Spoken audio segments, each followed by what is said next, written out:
Jésus émonde tout sarment qui porte du fruit afin qu'il porte encore plus de fruits. Jean 15, 2. Nous comprenons naturellement cela dans la nature et sommes d'accord avec cela. Peut-être si nous avons été occupés à un travail dans les vignes, l'avons-nous fait nous-mêmes. Il est étrange de croire en cela comme en une loi de la nature et de dire « Oh, c'est la chose juste et la meilleure à faire que de tailler ce sarment, de sorte qu'il porte plus de fruits. » Mais nous ne sommes pas d'accord avec le Seigneur lorsqu'il le fait en nous. Lorsqu'il se met à faire cela, nous sommes remplis de plaintes, de murmures.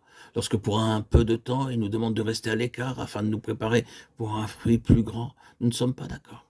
Nous ne comprenons pas le Seigneur et nous commençons à douter de son amour. Jésus a montré cela comme une vérité positive. Il se trouve ici quelques sarments qui portent du fruit et c'est celui-là qui les montre. Il y a ici un sarment qui accomplit sa vocation et le Seigneur le regarde. Il dit « Oh, celui-ci est très bon, j'ai du plaisir à le voir. Mais je puis faire mieux et il y a quelque chose de meilleur que ce que peut faire ce sarment. » Il prend donc le couteau et il nous discipline, il nous réduit afin de nous faire croître. Il enlève quelque chose afin qu'il y ait davantage. Oh, combien cette déclaration contient d'histoire. L'auteur de la lettre aux Hébreux a dit « Tout châtiment semble au premier abord un sujet de tristesse et non pas de joie. Mais ensuite, il produit un fruit de justice et de paix pour ceux qui ont été ainsi exercés. » Hébreux 12, 11.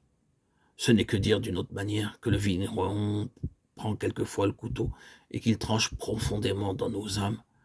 Mais il y aura ensuite plus de fruits et un fruit meilleur qu'il n'y en avait auparavant. Le vin sort du raisin par le moyen du pressoir, qui est le symbole de l'épreuve. Quelle pression doit se faire sur le fruit afin qu'il donne du vin. Le pressoir est le symbole du brisement et le fruit est écrasé. Le vin jaillit de son agonie.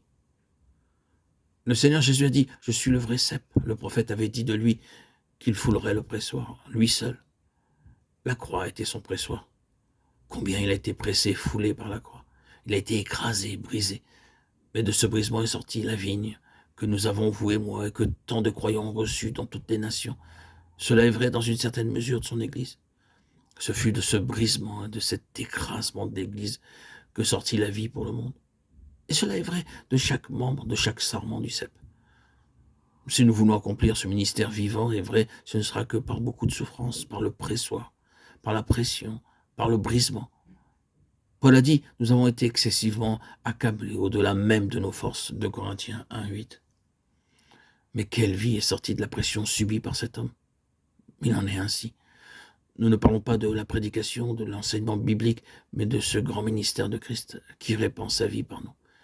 Elle peut être apportée aux autres par la prédication, ou par l'enseignement, ou par la vie, mais lorsque c'est sa vie, elle sortira de nos expériences de souffrance. Un prédicateur ou un docteur qui n'ont jamais souffert n'apporteront jamais la vie. Ça peut ne pas nous paraître une vision très agréable, mais c'est vrai. Les meilleurs docteurs et les infirmières doivent être ceux qui connaissent personnellement ce qu'est la souffrance. Quelques-uns sont simplement des professionnels, ils vous traitent comme un cas, vous êtes simplement un cas, un numéro. Mais il y en a d'autres qui vous traitent comme une personne, un être humain, et qui prennent soin de vous. Si vous demandez le pourquoi, vous pourrez trouver qu'ils ont en eux-mêmes un arrière-plan de souffrance. Ils connaissent un peu ce que vous traversez. Nous avons lu dans la lettre aux Hébreux, nous n'avons pas un souverain grand prêtre qui ne puisse compatir à nos faiblesses puisqu'il a été tenté comme nous en toutes choses. Il peut secourir ceux qui sont tentés. Hébreux 4, 15 et 2, 18. Il a passé par le pressoir et nous en avons reçu la bénédiction.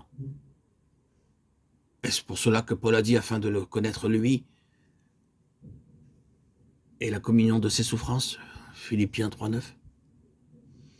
Il savait très bien que les souffrances de Christ signifiaient la vie, et si Paul désirait quelque chose pour les autres, c'était qu'ils aient cette vie, et qu'ils l'aient par lui. Il dit donc afin de connaître la communion de ses souffrances.